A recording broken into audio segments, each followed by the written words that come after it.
The phone screen glowed in the dark, its light carving shadows across my knuckles. It was 2:17 a.m., and the words on the screen burned into my skull. I'm pregnant. I don't know what to do. I miss you. Sent to him. Not me. My thumb hovered over the block button, trembling as my chest tightened like a vice. I read it once, then pressed down. The chat vanished. So did the last shred of trust I clung to for months.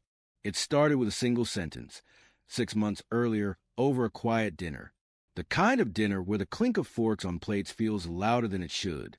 Sarah sat across from me, her eyes fixed on her wine glass, swirling it slowly like she was trying to summon courage from the Merlot.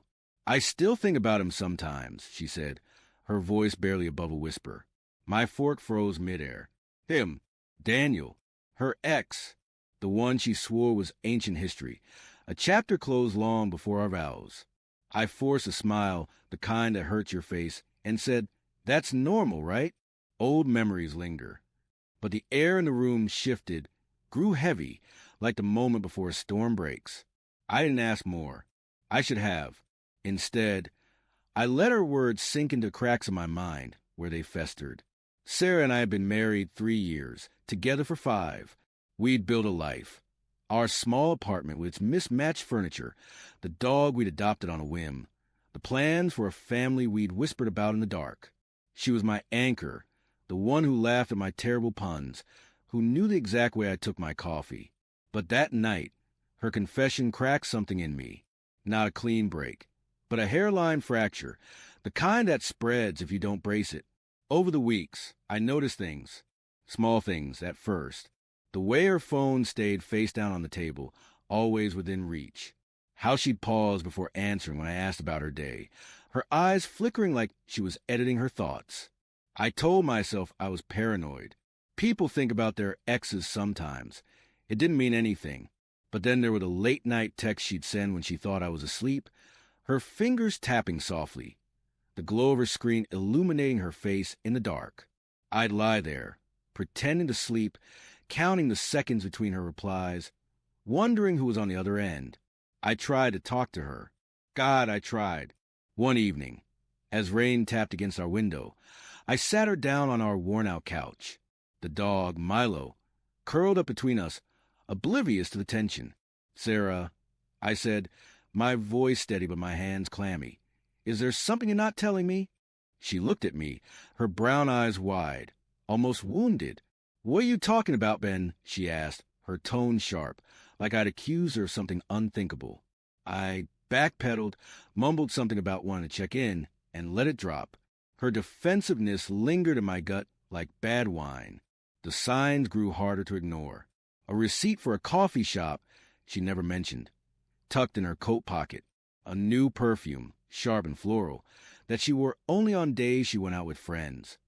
The way she laughed too quickly when I asked about her plans, brushing off with a vague, oh, just catching up with people. I started checking her phone when she showered, hating myself for it. Nothing concrete, just cryptic messages to D that could mean anything or nothing. Missed you today. Can we talk soon? My mind spun excuses for her. Maybe D was a co-worker, a friend. Not him. Not Daniel. But doubt is a slow poison. It seeped into every moment. When we made love, I wondered if she was thinking of him. When she smiled at me, I searched for guilt in her eyes. I stopped sleeping properly, my dreams jagged with images of her slipping away. I'd wake up to find her staring at the ceiling, her expression distant, like she was somewhere I couldn't follow. I wanted to scream, to demand answers, but fear kept me quiet. What if I was wrong? What if I broke us for nothing? Then came the night that shattered everything. I'd been out late, a work dinner that dragged on too long. I came home to find Sarah asleep on the couch, her phone unlocked beside her.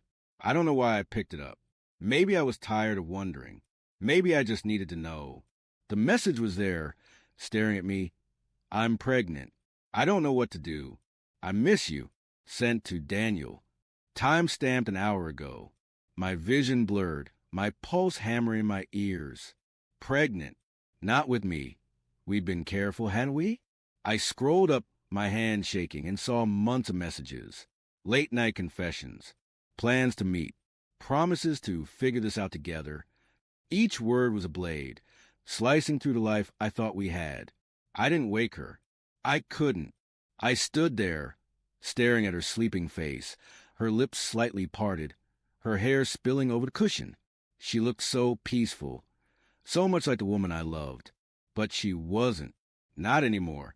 I blocked his number from her phone, my thumb pressing harder than it needed to, as if I could erase him from her life. Then I walked to our bedroom, shut the door, and sat on the edge of the bed, the silence screaming in my ears. The next morning, Sarah was different. She moved through our routine like a ghost, her eyes avoiding mine. She didn't mention the pregnancy, and I didn't ask. I couldn't. The words were trapped in my throat, choking me. I watched her pour coffee, her hand steady, and wonder how she could act so normal when everything was broken. "You okay?" she asked, her voice soft, like she was the one worried about me. I nodded, my jaw tight, and left for work early. Days passed in a haze. I didn't confront her. I didn't know how. Instead, I replayed every moment of our marriage, searching for the point where it went wrong. Was it when she first mentioned him? Before that? Had she ever really been mine? I stopped checking her phone, stopped asking questions. It hurt too much. But the truth was there, in the way she'd linger by the window, staring at nothing, in the way her laughter stopped reaching her eyes. A week later, I came home to find her sitting at the kitchen table, her phone in her hands, tears streaking her face. "Ben," she said, her voice breaking, "we need to talk." I knew what was coming. I'd known since that text. But hearing it, her confession about Daniel, about the pregnancy, about the months of lies, felt like falling into ice water. She begged me to understand, said she was confused, that she loved me but couldn't let him go. I listened, numb, until she reached for my hand. I pulled away. "I'm leaving," I said, the words flat, final. Her eyes widened, but she didn't argue. Maybe she knew I was already gone. I packed a bag, left the apartment, and didn't look back. The dog whined as I closed the door, and that sound haunted me more than her tears. Now, weeks later, I'm in a cheap motel, the kind with thin walls and flickering lights. My phone buzzes with her messages, but I don't read them. I blocked her number too, eventually, not out of anger, but because I couldn't keep living in the wreckage. I loved her. I think I always will. But love isn't enough when trust is ashes. Sometimes I wonder if I should have fought harder, asked more questions, seen the signs sooner. But then I remember her text, those words to him, and I know some betrayals cut too deep to heal.